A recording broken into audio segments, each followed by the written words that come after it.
Donc dans cette vidéo, on va apprendre à calculer les limites. Donc déjà, deux grandes remarques. Il y a des choses que vous devez savoir sur les limites. La première, c'est de connaître les courbes de vos fonctions de référence par cœur. Ça, c'est indéniable. Vous ne pourrez pas calculer les limites si vous ne connaissez pas les courbes par cœur. Ensuite, pour calculer les limites, il y a beaucoup de techniques, il y a beaucoup de méthodes qu'il faut savoir maîtriser. Il y a des choses qui sont plus ou moins difficiles. La meilleure idée, c'est d'en pratiquer un maximum avec des exemples variés et vous finirez par les maîtriser et savoir les utiliser au moment venu. Donc, pour calculer une limite,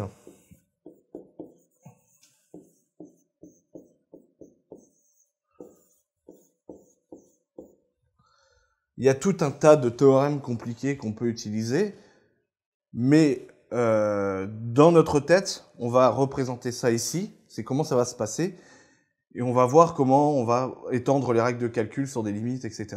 Donc là, pour l'instant, je vais beaucoup parler des limites en infini, parce que ce sont les limites de base qu'on demande de savoir calculer. Je vais aussi parler à la fin de quelques limites en un nombre donné, donc souvent ça va être 0.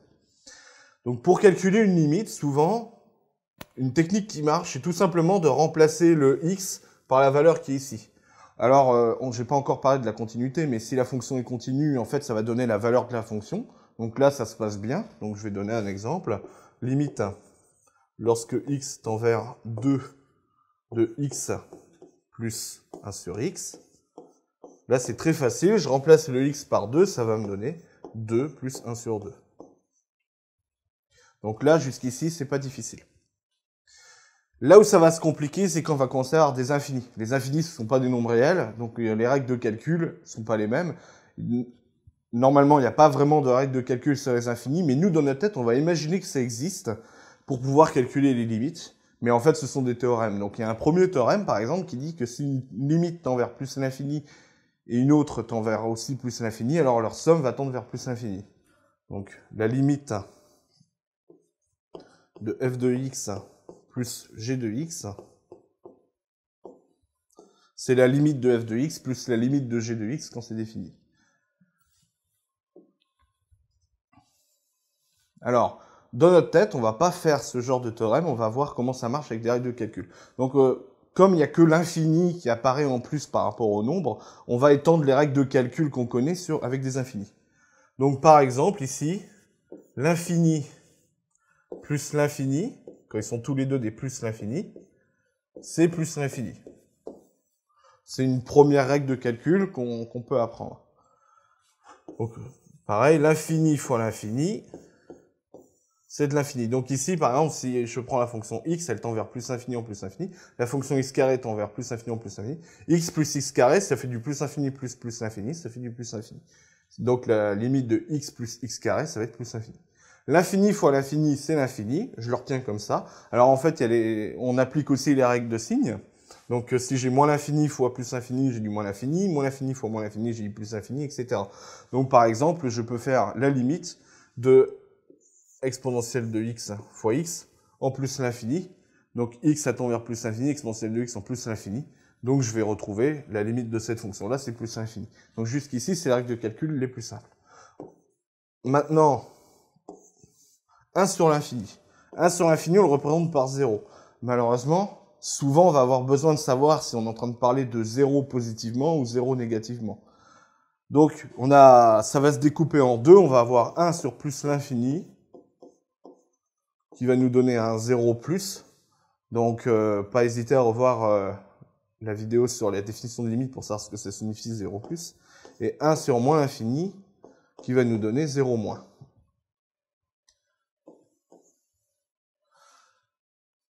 De la même manière, on va avoir 1 sur 0 plus. Donc c'est le 1 sur 0 égale infini. Donc on vous a dit on ne peut jamais diviser par 0. Mais dans les limites, comme on ajoute le nombre infini, on va avoir le droit, entre guillemets. Alors, je vais préciser ça après. Donc 1 sur 0 plus, c'est plus l'infini. Et 1 sur 0 moins, c'est moins l'infini. Alors, l'idée ici, c'est de dire que si je découpe un gâteau en un grand nombre de parts, les parts vont être de plus en plus petites. Donc, plus je divise, plus je me rapproche de 0, la taille des parts va se rapprocher de 0. Ici, de la même manière, 1 sur 0 plus, ça va donner plus l'infini. Alors, toutes ces règles-là que je viens d'écrire au tableau, elles sont totalement illégales en écriture. dans des devoirs formels, au baccalauréat ou autre. Donc ça, c'est au brouillon, dans votre tête, ça vous permet d'avoir les limites. Si la limite, vous l'avez de toute façon, de façon immédiate avec ces méthodes-là, il n'y a même pas besoin d'écrire quelque chose très proprement, c'est pas grave, vous perdrez pas de points normalement, et vous aurez trouvé la limite de façon moins compliquée qu'appliquer des théorèmes avec des composés et des choses comme ça. Alors on va faire un exemple. On va calculer la limite en plus l'infini de 1 sur racine de x carré moins 1. Alors, on fait ce que j'ai dit, on remplace le x comme de l'infini dans notre tête. Alors ici, j'ai un plus l'infini fois plus l'infini, c'est plus l'infini. On peut aussi le voir comme la fonction de référence x carré, on sait que la courbe, elle monte, donc en plus l'infini, c'est plus l'infini. Plus l'infini moins 1, c'est plus l'infini. Rajouter un nombre à quelque chose qui est infini, ça change pas grand-chose.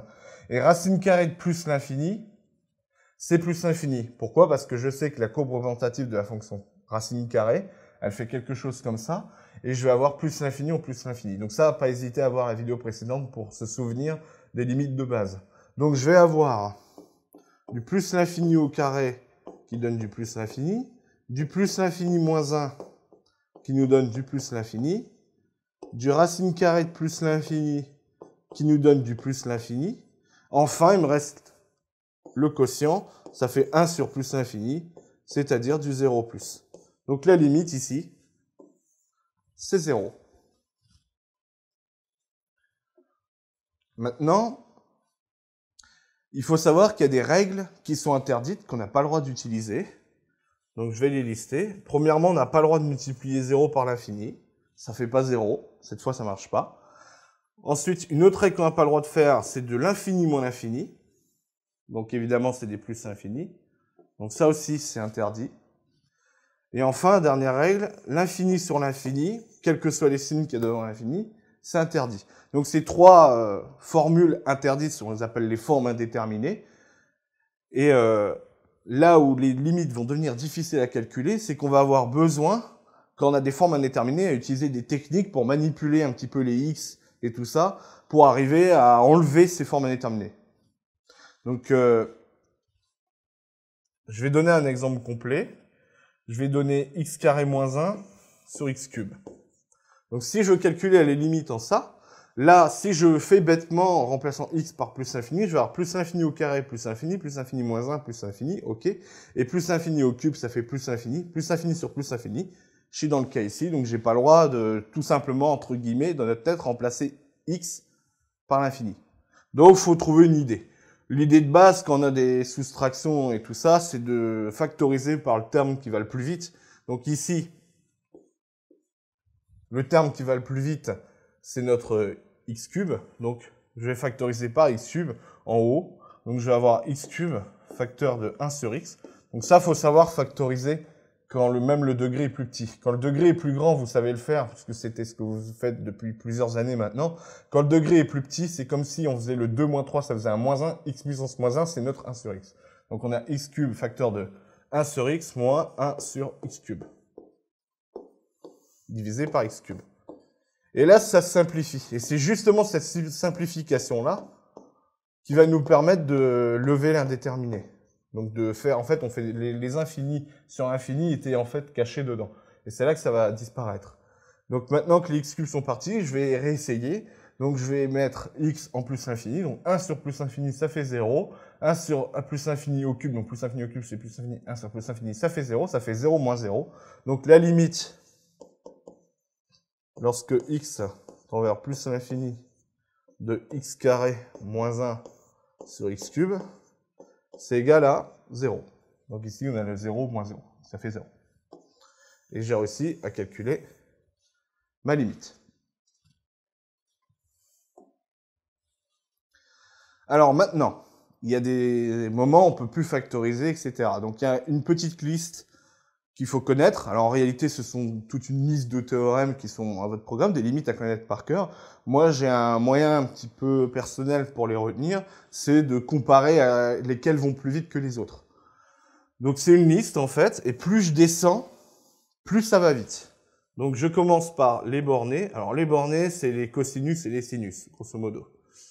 Ensuite, on va avoir le logarithme, le racine, le x, toutes les puissances, donc dans l'ordre aussi, x cube va plus vite que x carré, etc. Et enfin, le plus rapide de tous, l'exponentielle. Pourquoi j'ai cette classification-là? Avec cette classification-là, je vais pouvoir avoir des limites qui sont plus ou moins au programme et qui permettent de calculer des formes indéterminées. Je vais donner un exemple. Limite, lorsque x tend vers plus l'infini, de x sur exponentielle x. Alors là, deux façons de faire. Soit j'utilise le cours, ce que je déconseille parce que ça fait beaucoup de limites à apprendre au bout d'un moment. Celle-là, il faut connaître par cœur. C'est ce qu'on vous dirait.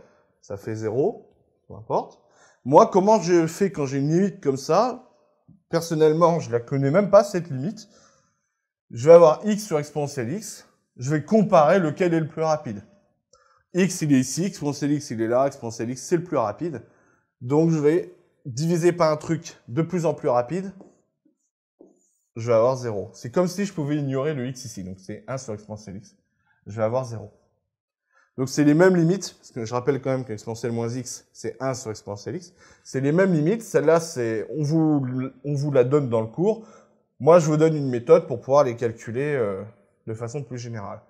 On va calculer limite lorsque x tend vers plus l'infini de racine de x sur ln de x. Alors là, déjà, c'est pas une limite du cours de façon évidente. Alors, avec ma méthode, je sais que ln de x, ça va moins vite que racine de x. Quelque part, je vais mettre une espèce de inférieur tourné et tordu. Ln de x, ça va moins vite que ln de x, que racine de x.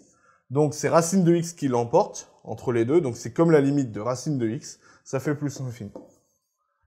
Donc maintenant, on va faire quelques exemples de limites, des exemples en utilisant toute la classification que j'ai donnée. Donc la classification, apprenez-la par cœur.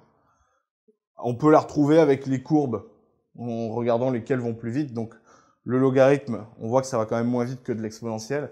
Bon, après, c'est difficile de savoir qui, entre logarithme et racine, est le plus rapide. Bon, moi, je le sais par cœur, c'est racine qui va plus vite que le logarithme. Le logarithme, c'est le plus lent à grandir, en fait. Donc, on va donner par exemple la limite cosinus x sur x plus sinus x. Alors là, je vous ai montré sur un quotient, mais quand vous avez des additions ou des soustractions, donc des sommes ou des différences, l'idée c'est que les sommes et les différences, déjà, vous les transformez en factorisant par celui qui est le plus rapide. Donc pareil dans la classification qui est là. Donc ici, cosinus x, je ne vais pas le toucher. Hop. Et ici, j'ai une somme, je vais factoriser par le plus rapide.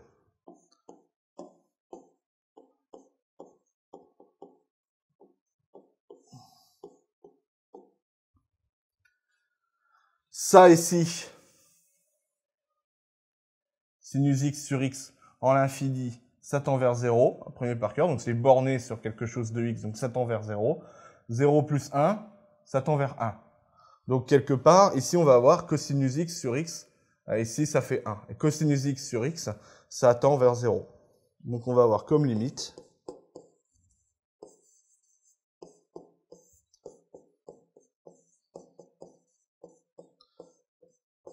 0.